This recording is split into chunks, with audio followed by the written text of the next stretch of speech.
All right, I've remembered to record and I'm actually sharing my screen today. So little improvements.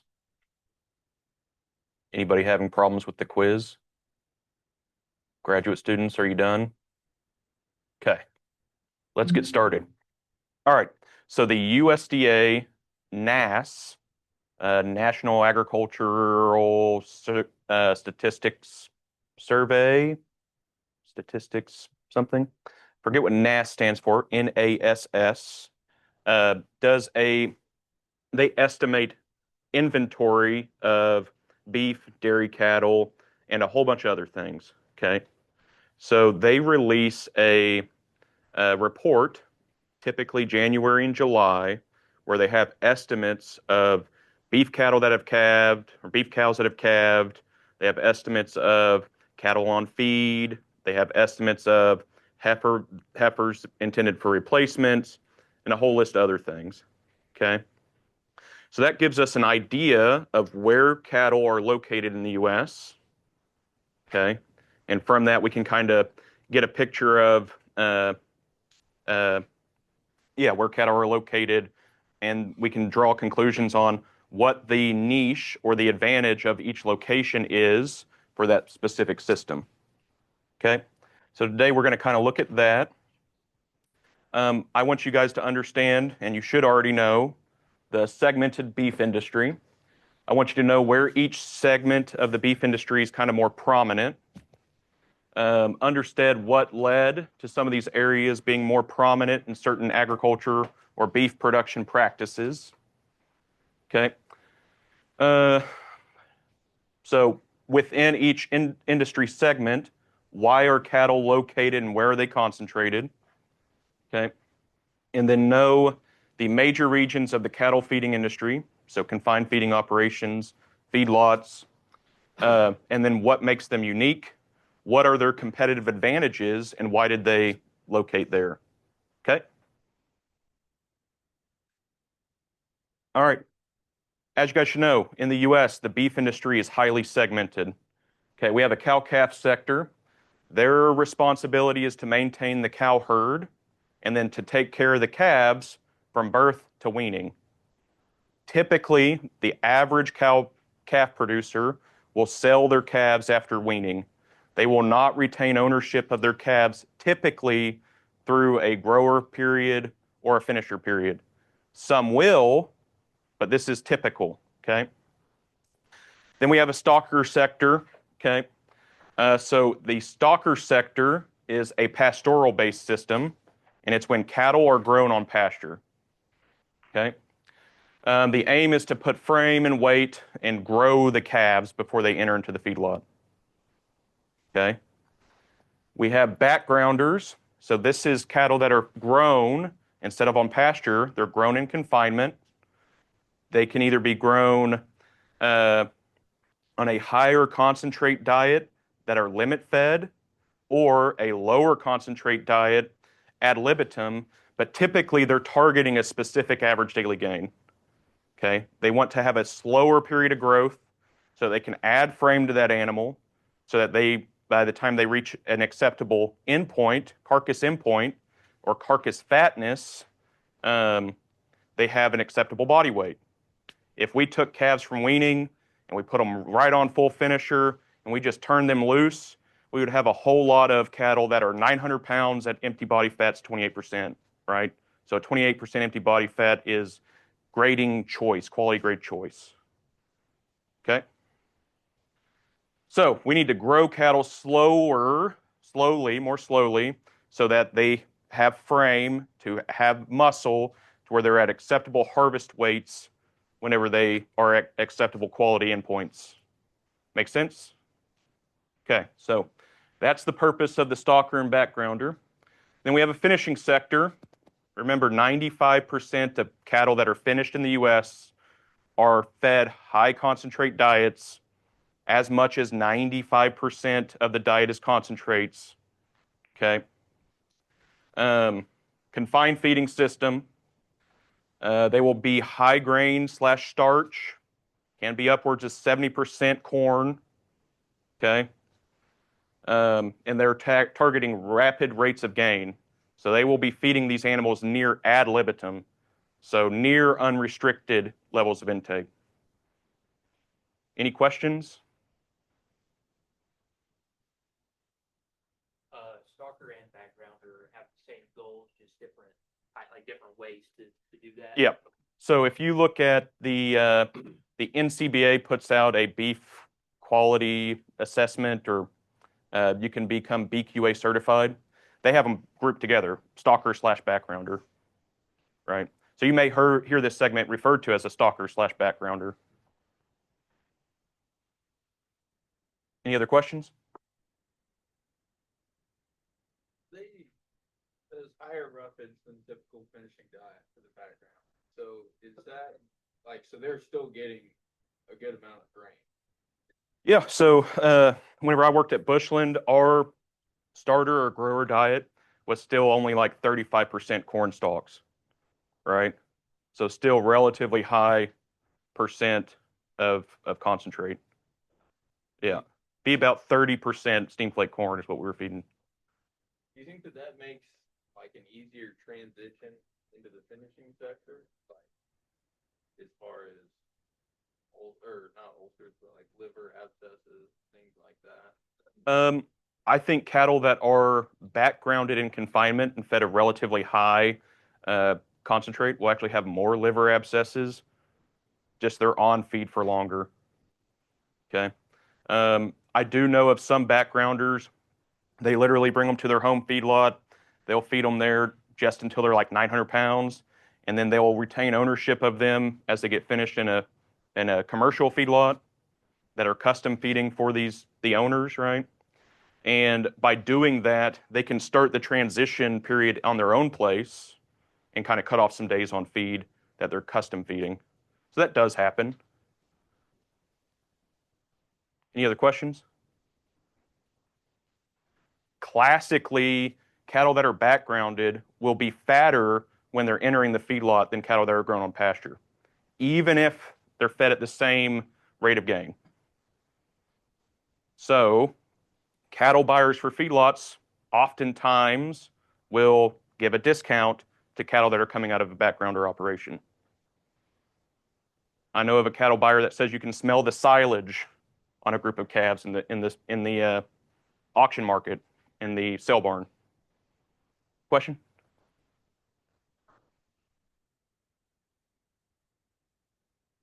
Okay. Typically on a cattle hauler, semi truck, 50,000-pound gross weight of animals is the legal limit. But yeah, they're pretty well trucked. So they'll wean calves. Hopefully that cow-calf person has a good management practice for weaning their calves and aren't just weaning them on a truck. Most people are probably weaning and then putting them directly onto a truck. And then you can have people in Florida shipping cattle to Texas, and they're on a truck for 12 to 16 hours. Okay, any other questions?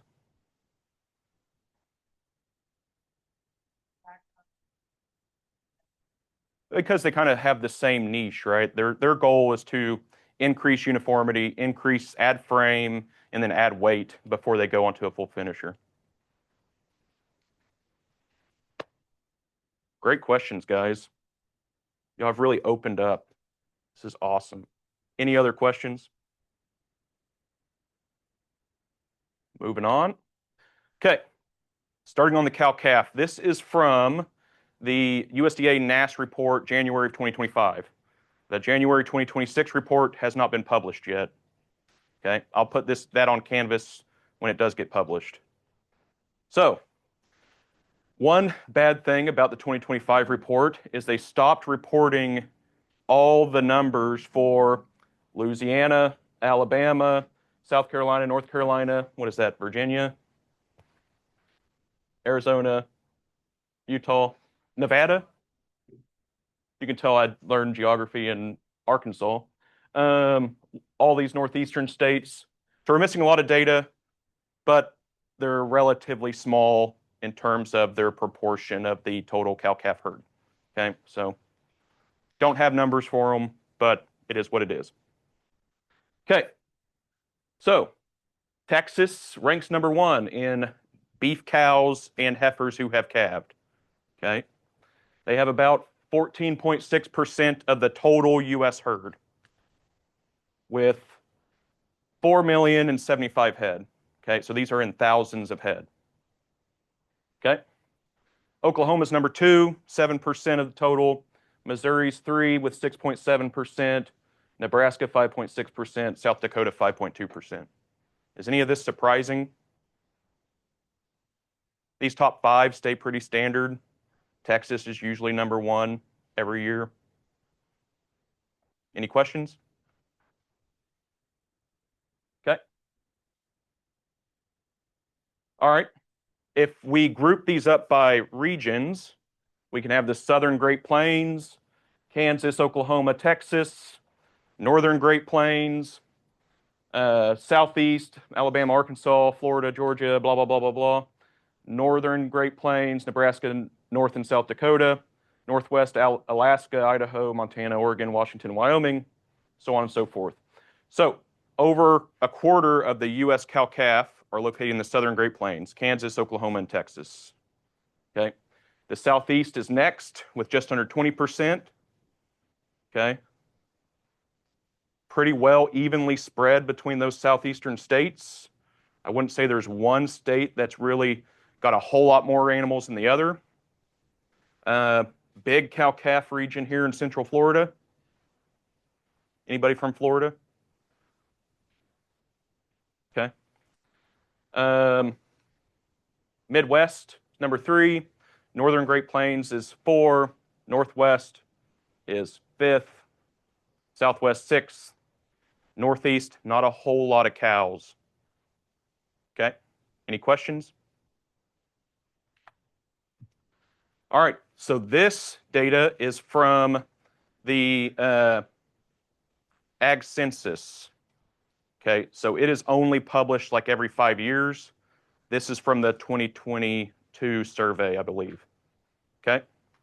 So this is the number of cow-calf farms for each state. So Texas has the most individual farms. Remember, they also had the most cows. Okay. So Texas, there were 118,000 cow-calf operators in the state of Texas. Okay. In the U.S., there are 622,000 cow-calf operators. So average cow, this is total number of cows per state divided by total beef cow operations. The average cow herd in the U.S. is 49. Average cow herd in Texas is 37. So, do you think 37 head is going to be that family's sole source of income? So most people will have a job outside of their cow-calf operation, right? Okay. What do you notice about some of these other states?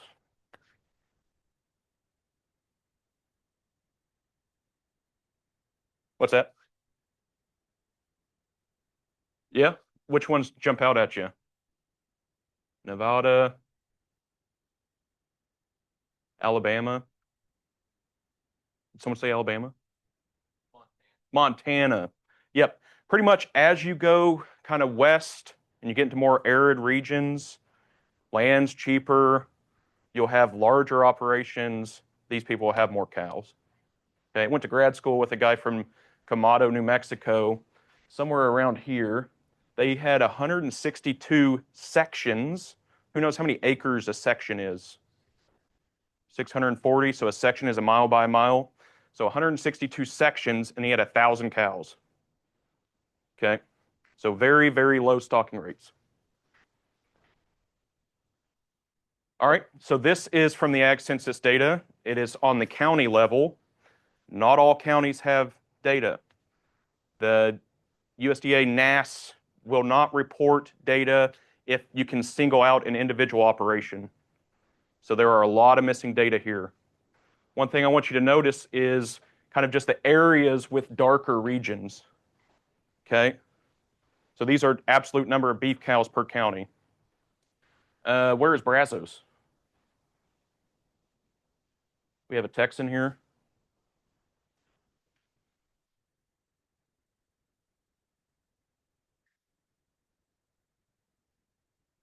That one? Okay. Yep. To the left. That one. Okay. So we don't have data for Brazos. Okay. But we have a lot more cows here in eastern Texas, eastern Oklahoma, kind of getting in here into southwestern Missouri. It's a big cow-calf region. Pretty much we're going to have more cow numbers per county in areas with higher rainfall. Okay, so as you get into the southeast regions here in the fescue belt, why would I call that the fescue belt?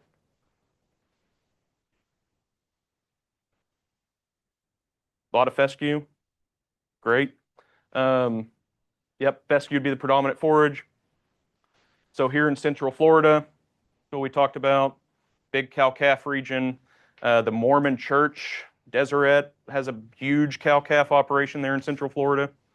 Anything else jump out to you guys? So that is Cherry County, Nebraska.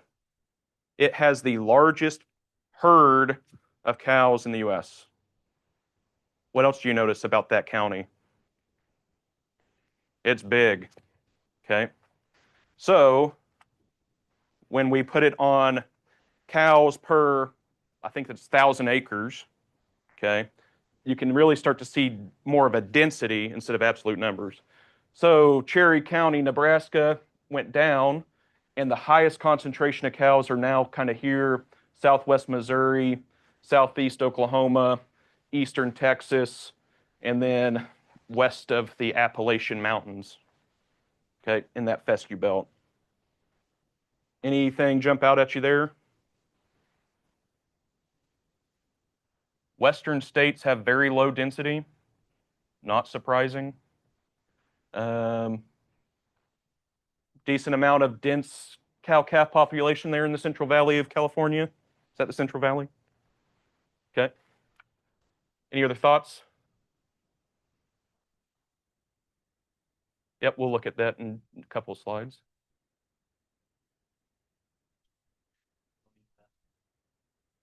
Yep. Actually, my consulting buddy has a feed yard that he covers in Delaware, which is interesting. There's a decent sized packing plant in Pennsylvania, a JBS packing plant. Okay. All right, stalker cattle. So NASS does not report a inventory for stalker cattle. So we have to estimate it. So the estimate is called feeder supply. Okay. So if I were to ask you guys a question on an exam or a quiz, so what is something we can calculate that gives us an indication of stalker cattle numbers? The answer would be feeder supply, right? So there's how you'd calculate it. Those are all individual columns that are presented within the NASS report. So steers, 500 pounds and over. Other, so non-replacement heifers that are 500 pounds and over. Calves that are under 500 pounds. And then you subtract the cattle on feed. So feeder supply is really an indication of inventory of cattle that are not placed in a feedlot. So they're inventory that are available for feedlots to purchase at a future date. Does that make sense? Okay. Top 5 states. Texas, huge feeder supply. Should make sense. They have a huge cow-calf population. Oklahoma, 7%. Missouri, 7%. Kansas, 7%. So obviously the southern Great Plains is going to be a huge proportion. Okay. Then we have Nebraska at 6%. So the southern Great Plains account for just under 30% of the feeder supply in the U.S. So it wasn't near that high for the cow-calf herd. So what's something that could indicate? If the cow-calf herd is going to produce X number of cows or calves a year for the feeder supply, and that calf crop is a lower number than feeder supply, what's something that could indicate?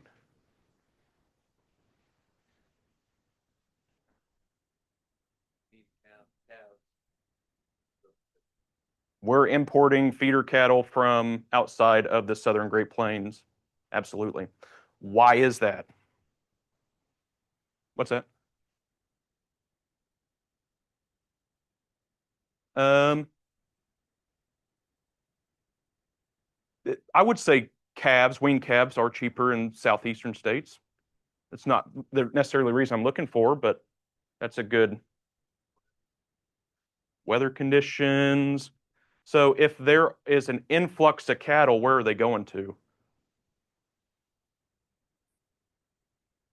Feedlots? Okay, what else besides feedlots? Before feedlot, stalker backgrounder. There's a lot of stalker operations in the Southern Great Plains. Thinking Flint Hills of Kansas, so eastern Kansas.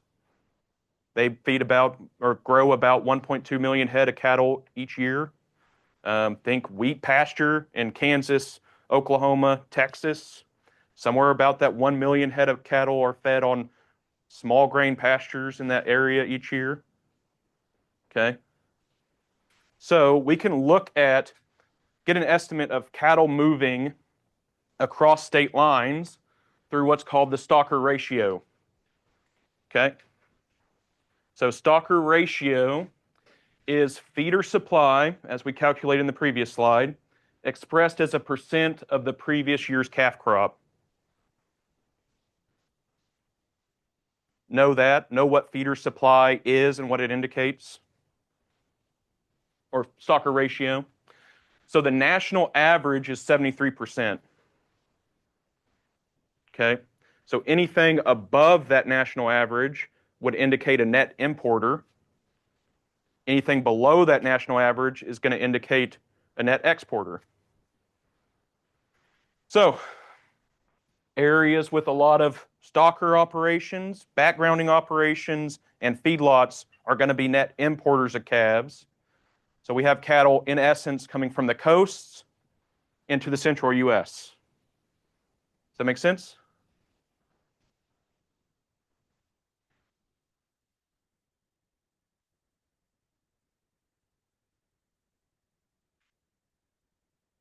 Okay. So feeder supply, Southern Great Plains is number one, Midwest two. Okay. Why would feeder supply be so high for the Midwest?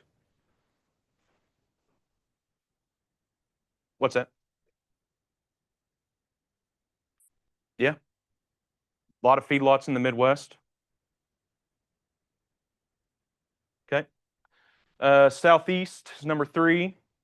Number four is Northern Great Plains. So in the Southeast, there will be some stalker.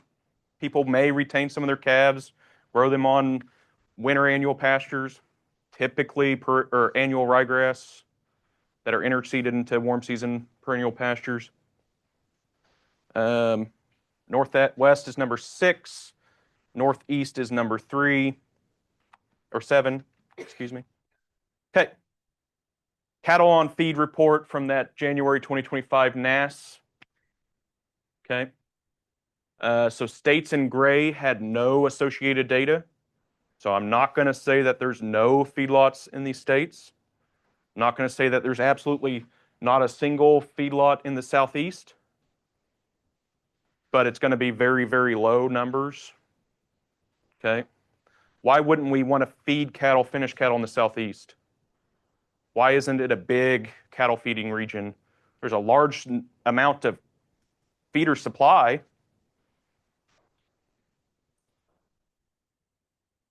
Lack of crops and poor weather. Okay, there in southwest Arkansas where I grew up, we got 60 inches of rain a year. So pen conditions will be bad. You're gonna have hoof problems. Manure management is gonna be a challenge. Okay.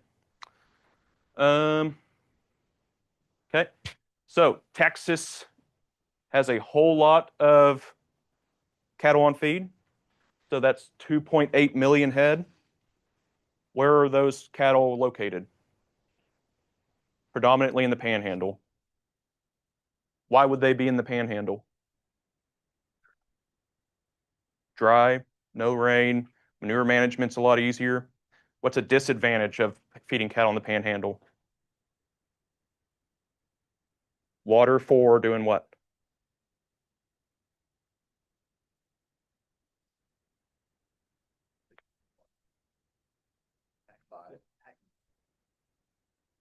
Yeah, but the relative footprint of that water use for packing plants and for actually providing drinking water to cattle is very low. Either runoff lagoon. So they're retention ponds, Yeah. and most of the time they're dry. Okay. Irrigating crops, water to irrigate crops. They grow a decent amount of corn, sorghum, other crops in the panhandle. However, 80% of the grain that's fed in the panhandle is imported from the Midwest. So you have additional transport cost to ship that grain to the US. Yeah, but every time they pass an operation, the basis of that crop goes up. You have to outbid the people in front of you. So uh, corn is more expensive in the Southern Great Plains, and we're going to talk about what that has done and how that has changed that region in terms of what's being fed. Okay, we'll talk about that in a little bit. Anything else jump out at you?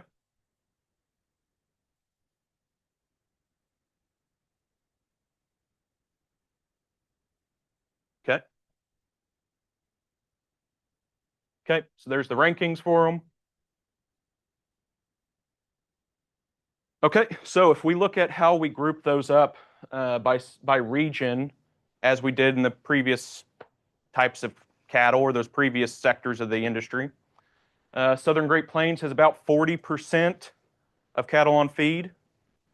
Northern Great Plains, 22%, with a lot of those in Nebraska, most of those in Nebraska. Midwest, 16.5%. Southwest, 13%. Northwest, 5. Northeast, next to none. And then Southeast, negligible, according to the NASS inventory reports.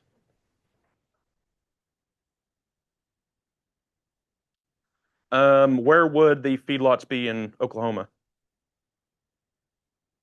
Panhandle. There's a decent sized one in Watonga, but it's the only one. Watonga would be like here, but it's the only one in that county. So though that inventory of that 50,000 head feed yards not being reported to NASS because they can't identify a specific operation. Okay. Most of the feedlots in Oklahoma are going to be here around Guyman. Okay. And probably have similar issues. Okay. Um, Good question. Any other questions?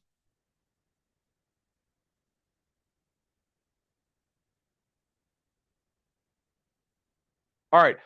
So those previously grouped regions don't necessarily uh, uh, fit the feedlot narrative, right?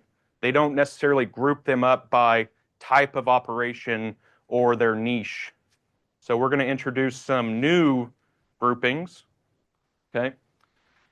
High Plains feed yards, Colorado, Eastern Colorado, uh, Western Kansas, Panhandle of Oklahoma, Panhandle of Texas. Okay. Why would I group those together?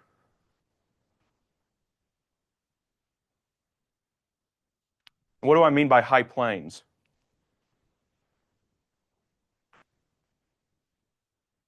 What's the elevation of Amarillo? Anybody know? It's about 3,000 feet above sea level. What's the elevation here? 400 or 500.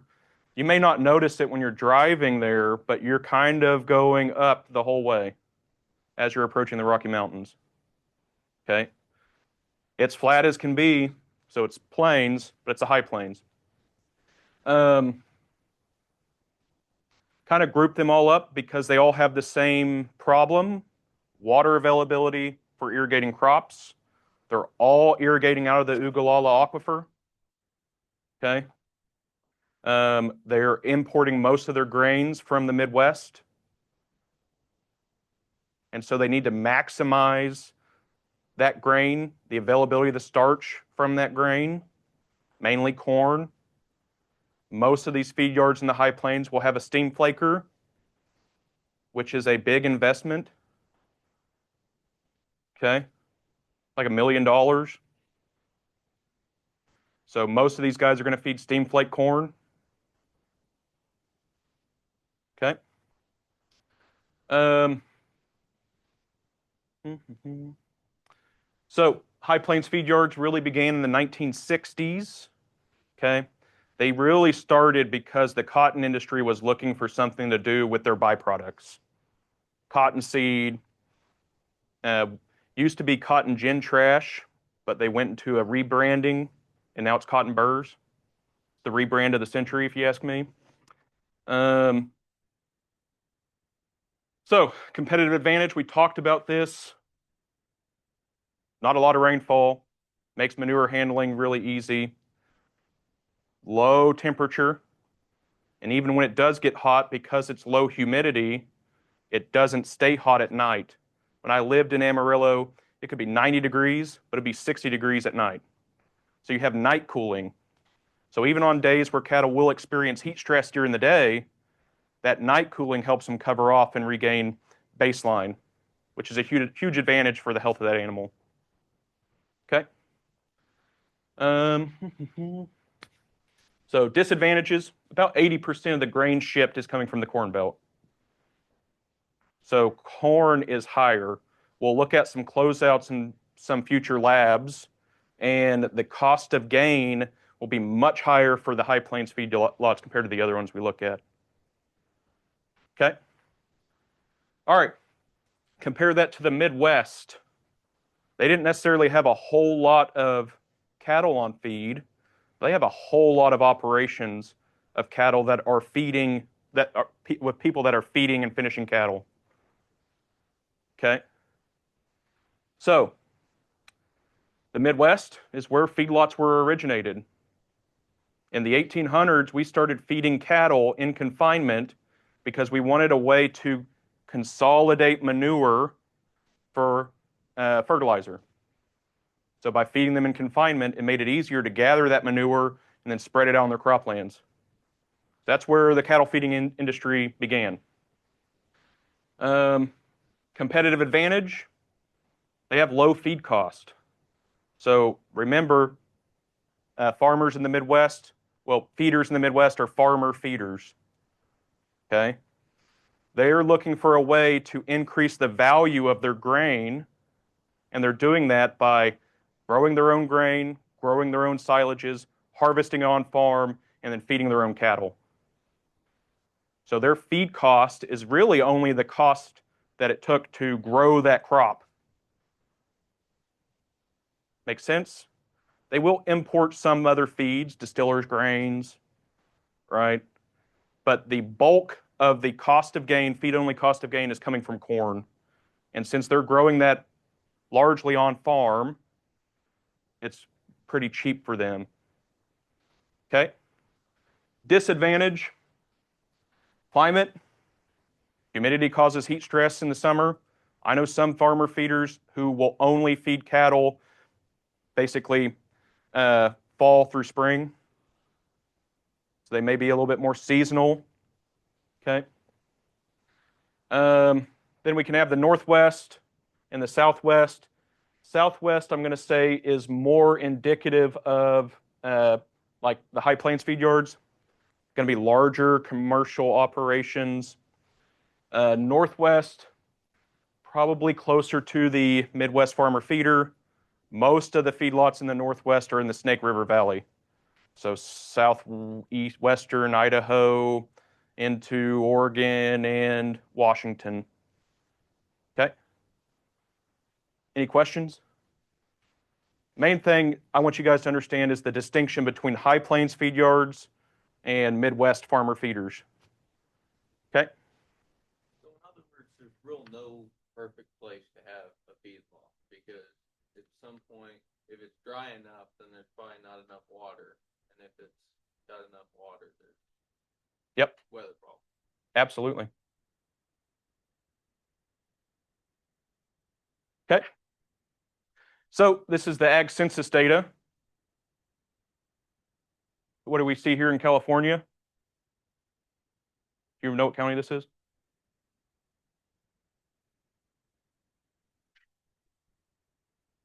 Uh,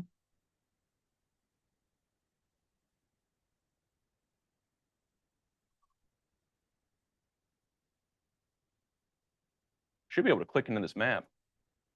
No, it's not letting me. Okay.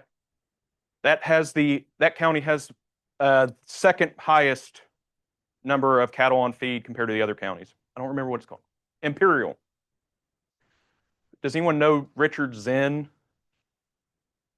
Kind of a famous ruminant nutritionist that was at UC Davis.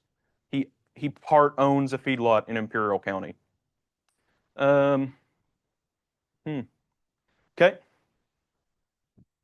So here's where we're talking about Pacific Northwest, Snake River Valley runs through. Okay. Bunch of dairy in here, this region too. These counties are kind of more indicative of the high plains. Where's Hereford?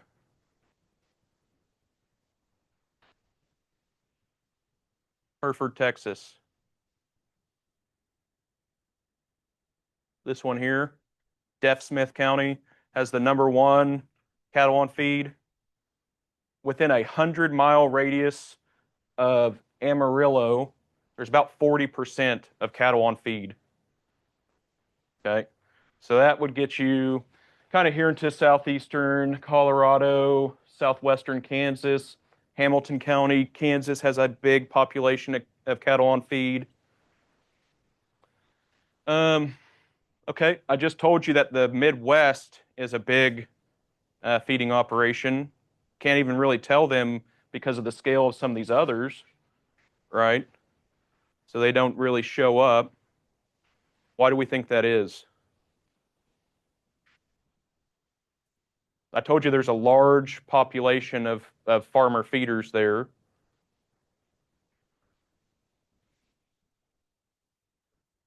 Spread out, low density. Okay, so um, smaller operations. The other thing I want you to look at is the co-location of packing plants to where cattle are fed. Okay. Does anybody know what this feed or packing plant is? STX in Corpus. Okay. Here around Hereford, there's really 3. What do you think having that many packing plants located next to your feedlot? Do you think that's an advantage or a disadvantage? Cheap freight, that's a good point. What else? And and yeah, competitive for demand. So they probably will pay a little bit more because they're competing against the other packing plants. So if you're owning cattle and you want to pay a feedlot to custom feed them for you, that's one thing to consider is location around next to other feedlots or packing plants. Okay. If anyone want to look at these packing plants, you can follow this link and you can play around with that map. How are we doing on time? How does this class end? 10:20, 11:20. Okay, I don't know if I have time, but you can follow this link. You can go to the FSIS database. You can sort it by large packing plants. You can see the names of the different packing plants. Okay, here are the High Plains feed yards. There's Smith County. Uh, that's the Oklahoma. That's Panhandle County. Guyman's somewhere right in the center of that. Southwestern Kansas, northeastern Colorado, Morgan and Weld. I get them mixed up, which is which, because they look identical. But uh, Fort Collins is somewhere right here. Where's JBS's headquarters? Is Fort Collins. And then they have a big packing plant in Greeley, which is right around here. Okay, any questions? Okay, Midwestern feed yards. Okay, we have a big density here in Iowa, still lower density in some of the other states. Nebraska is probably what I would consider a transition zone. Eastern's probably more indicative of farmer feeders. Western, you can probably get into some more that are more indicative of like a high plains feed yard. Okay, Pacific Northwest. So again, Snake River Valley is the primary spot. Southwestern, mainly in Imperial County. I know that there are some in here, but they're much smaller compared to Imperial County. I think it's JBS has a packing plant in Arizona that would service these yards. Okay, so this is from the Ag Census. Okay, these are the number of operations per state. So the High Plains has the largest inventory of cattle on feed. The Midwest had lower inventory of cattle on feed, but the Midwest has a whole lot more operations. What would that indicate to you? They're smaller. Okay. So the average size of the feedlot, if you take cattle on feed divided by number of operations, in Texas, it's 7,600. Okay. In the Midwest, you're in the 300s. Make sense? So farmer feeders will feed lower number of cattle. So they have a lower cost of gain because they have lower feed costs.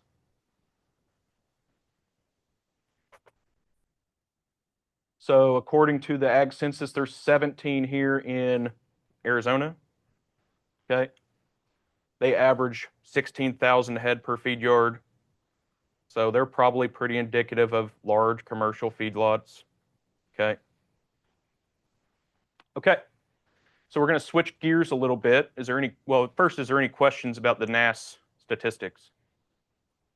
Okay. If I ask a question on where can you find information on cattle on feed, or what institution provides a summary of cattle on feed or reports on cattle on feed numbers, the answer would be USDA NASS. Okay, in the future, we're going to talk about cattle pricing. So if I asked you, where do you find the auction market report for Oklahoma City National Stockyard, where they have mandatory price reporting, the answer would be USDA Agricultural Market Service, AMS. Okay. All right. So we're going to switch gears just a little bit, and we're going to look at trends over time. Okay. Does it come to any surprise? So this is beef cows and heifers who have calved in million head. So in the 1980s, we had right around 39 million cows and heifers who have calved. And it has gone down ever since then. Is that surprising to any of you? Okay. What happened sometime around here?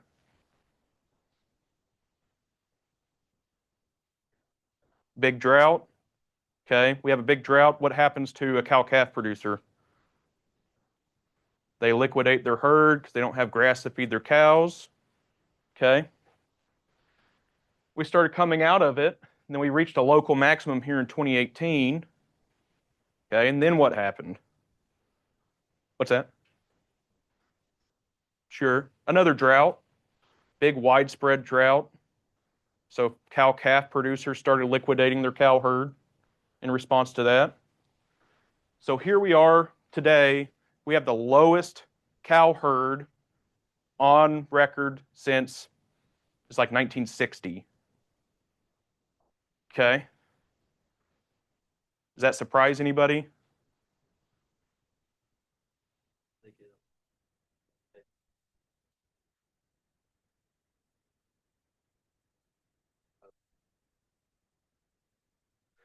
That's been I think that is an effect of the drought and culling and the liquidation of the cow herd.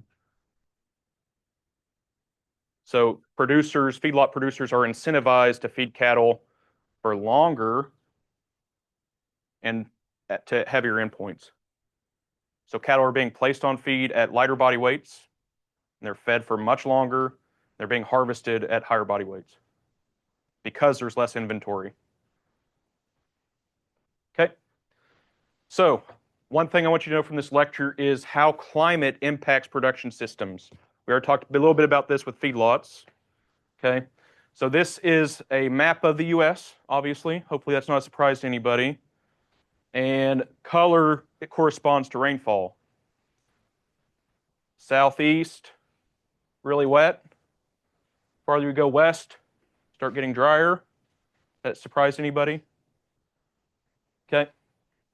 As a rule of thumb, if you're in Dallas-Fort Worth, or excuse me, for every 30 miles that you go east of Amarillo, you get an inch more rainfall a year. For every 30 miles you go west of Amarillo, you get an inch less of rainfall a year. So, Amarillo is about 330 miles from DFW. Amarillo gets somewhere between 15 to 19 inches of rain a year. DFW gets 30. Okay?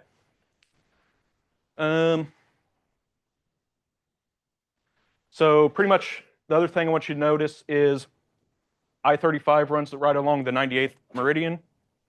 Okay? So that's a big transition zone where you go from humid, wet east to more arid west. Okay? So native grass rangelands around here in central Oklahoma, tall grass prairie, they require a little bit more rainfall a year. Here in the more arid west, they have short grass prairie. They're more arid, more drought tolerant, require less rainfall a year. During this transition zone, it's what's called mixed grass prairie, and you'll get a little bit of both species. We'll talk about that later. Okay. Okay. So this picture is taken from the Monty Rockett. He's out of Overton, his book. Just again showing you variation in rainfall across the U.S. Okay. I-10 corridor, I-20, I-30, I-64. Okay. So we have a very humid, wet east coast. Farther west we go, gets drier. Temperature impacts production system. Okay. Farther south you go, gets hotter. Farther north you go, gets cooler. Then you can see the plant hardiness zones. And so that's a classification by the USDA that's supposed to help you match forage or plants to the region you're in.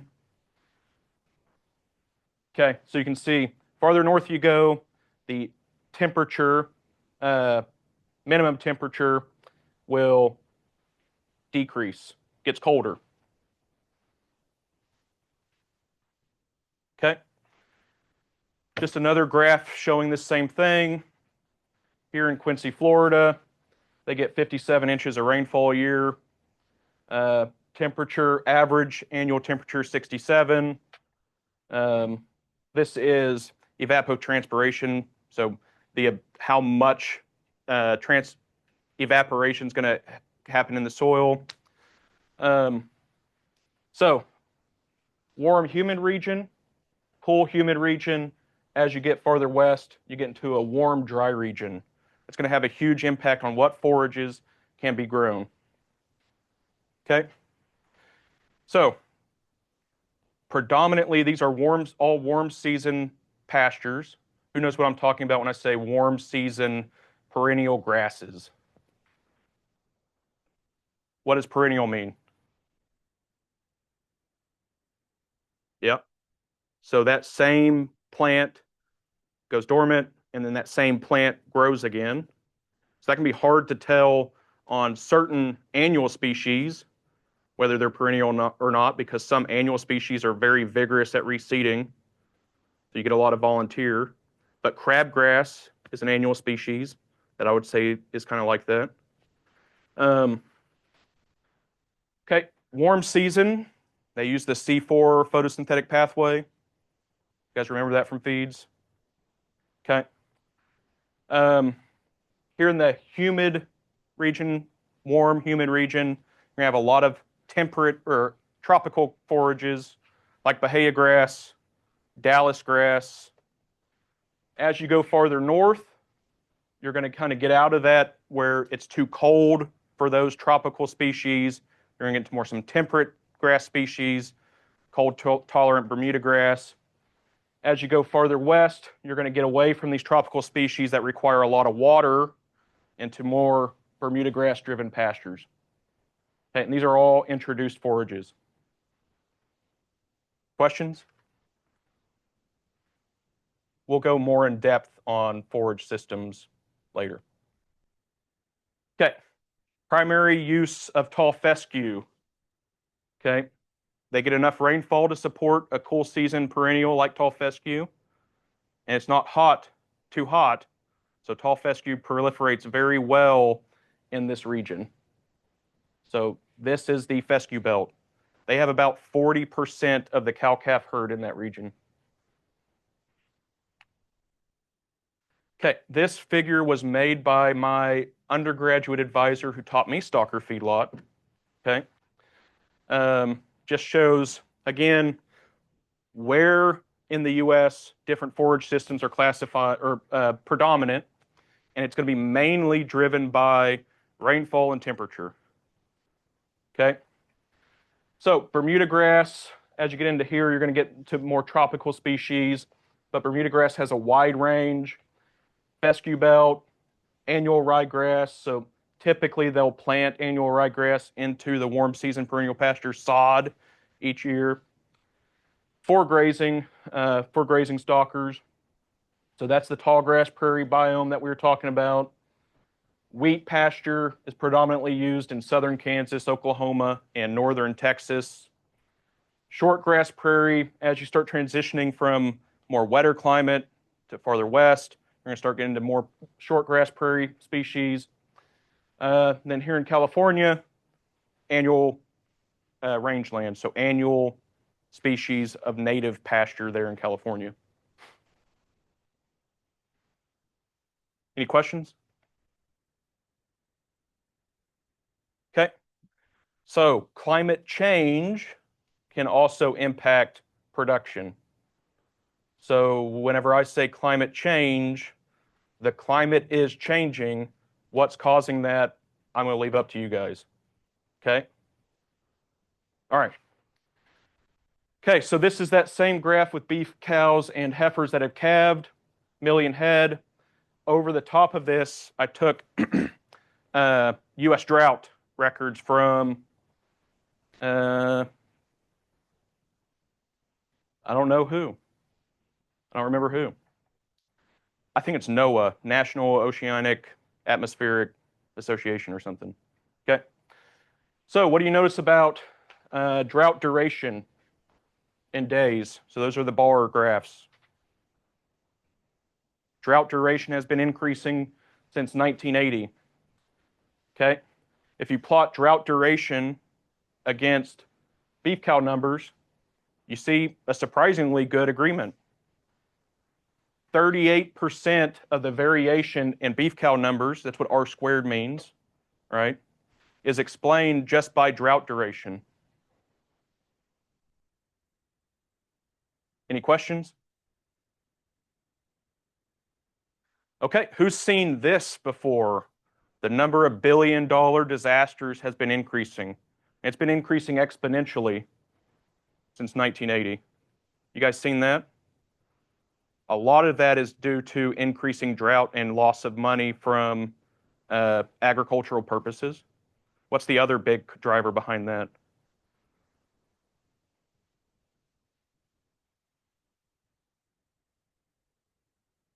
Our infrastructure costs a lot more, and more people are living next to the coast.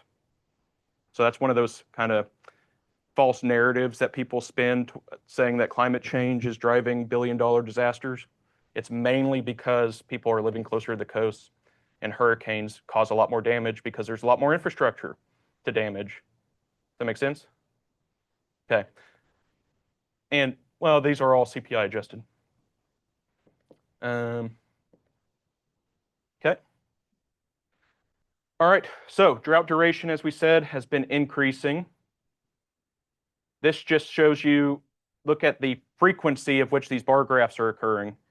So years that there's not a bar graph means there was no drought in the US. So intensity, drought duration, and frequency of droughts are increasing. Okay? So big thing, our cow-calf herd is shrinking in size. It's liquidating cow numbers, largely driven by an increase in frequency and duration of droughts. So frequency and intensity. So what is a challenge with this is, let's say you're a producer, cow-calf guy or girl, and you have a drought. All your neighbors have a drought. So what do? You all sell your cows at about the same time. Supply and demand, are you getting good money for those cows? No. Okay, now let's say you start getting out of a drought. All of a sudden you have forage to feed cows. You're looking to rebuild. So is your neighbor. Supply and demand, what's happening to cow prices? They're going up. So we have producers that are falling into this vicious cycle and probably losing a lot of money. Okay. What are some things that producer could do to get out of that cycle? Management. I don't necessarily have an answer. I just want to hear spitballs. What'd you say? Implement some grazing management, better manage the forage base that you have. What's something else?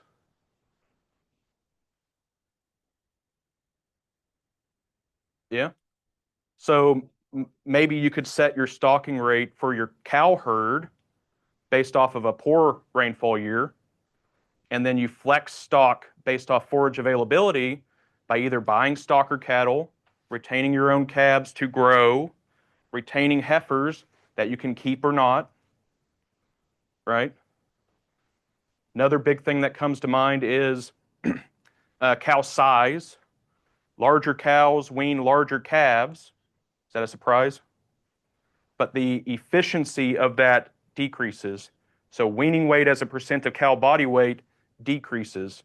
So if you are feeding a large cow, okay, you're not necessarily recouping all that money it spent to maintain that cow in that calf cell. Make sense? Okay. So proper forage management, smaller cow sizes, and flex stocking, incorporating a stalker system into your, as a means to have a flexible stocking rate. Cool. Okay. So just to clarify again, drought or climate is changing.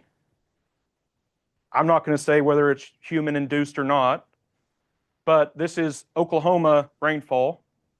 The kind of lighter dark or lighter solid lines are annual precipitation, and so are the points. The solid black line is a rolling 5-year average. So it would indicate like a whole period.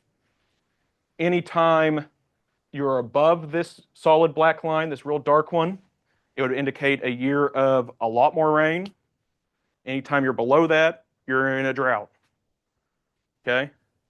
What do we notice about this graph? This is from 1900 to today. They've got more rainfall recently than they have actually like years ago. Yeah, we are better today than we were in the early 1900s. Okay? So we're not in an unheard of period. Okay? What's something else we notice? I've got 10 minutes.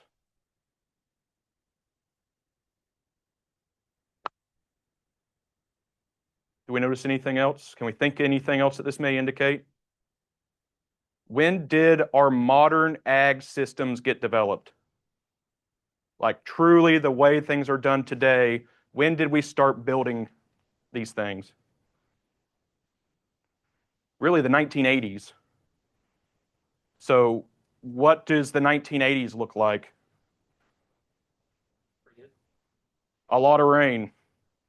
So we have a system that's built off a period of time where there's a lot of rain, and now we're going into a dry period that's indicative of what we experienced in the early 1900s. Just something to think about.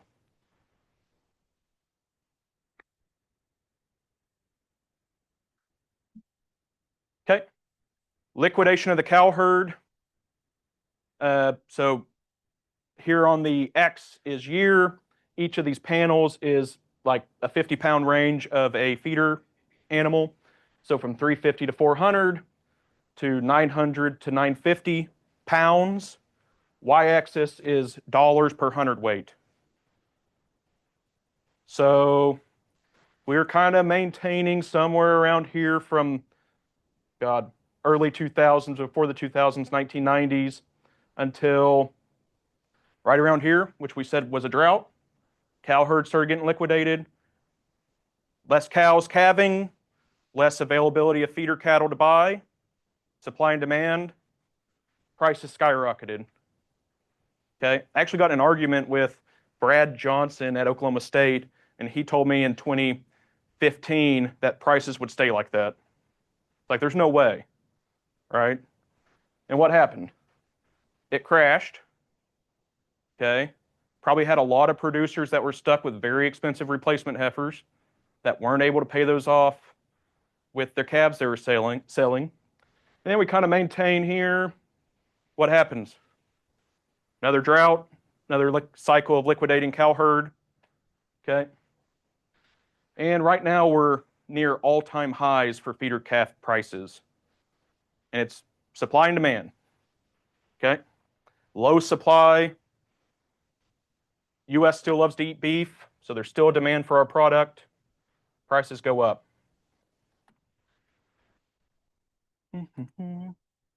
So the cost of purchasing cattle and bringing them into a feed yard has been going up. Feed yards have been responding by feeding more dairy beef crosses. Dairy beef cross cattle are real hot right now. It's a hot topic. And then they're feeding them for longer. Okay. Luckily, corn prices have not been really high. So you can still afford to pay these obscene prices and afford to feed them. Okay, whenever I was an undergrad, typical harvest weight was like 1,300 pounds. Here in the high plains, we're like 1,450, 1,500. Okay. In the Midwest, where corn feed is very cheap, so their cost of gain is really low, even though the value of that gain begins to diminish, it's still higher than their cost of gain. You can have people feeding 1,800-pound steers. Okay, they call them jumbos. I'm not making that up. All right. Last year, I had another bullet here, feeding more Mexican cattle. New World screwworm, we can't do that. Okay, so value of the feeder cattle is increasing greatly due to scarcity, due to liquidating the cow herd, less inventory. The next thing, look at the peaks, how high those peaks go as you go from a lighter animal to a heavier animal. Do they kind of get a little lower? So the price per hundredweight of animals, low body weight, is higher than those of higher body weight. What do we think of the value of a lighter animal compared to a higher animal? Is it more or less? Like dollar per head. Yeah, less. Okay. Dollar per hundredweight will go down as animals get heavier. Dollar per head will go up. Okay. Called the price slide. We'll talk about that Tuesday. Any questions? Okay. This is me forward looking. Okay. I guess just like we saw when we came out of that drought in the early 2010s, we will start seeing some cow herd rebuilding. we'll start seeing heifers get retained. How long would it take a retained heifer, before it can start producing a calf? What's that? 2 years. Okay. Right now, a lot of heifers are entering the feed yard. So once those heifers start getting retained, what's going to happen to feeder prices? It's going to go up. We're going to further restrict the amount of animals that are available to feedlots. So supply and demand, prices are going to go up. Eventually, we're going to start rebuilding. Feeder supply is going to be less strained. Eventually, prices should start going down. Okay? But we don't know when the next drought's going to come. So if the drought comes this year, we really have only had one good summer. Okay? Then we had a whole lot of weeks without any rain. And we just got some rain recently. So my dad didn't turn cattle out on wheat until like last week. Usually turns out November, Thanksgiving. Okay. So I don't know if we're necessarily out of this last drought. And NASS inventory reports aren't really indicating heifer retention today. So that's why we still saw a decrease in the cow herd from last year to this year. Okay. I don't think that we will be at the local minimum or local maximum that we were in 2018. So in 2018, we had 32 million head of beef cows. I don't think we're going to get there again. Okay. Just like we never reached that local maximum of the years before. Okay. So now we're at 28 million head, the lowest since the 60s. I think we talked about all that. And any questions? Okay. You guys are good to go.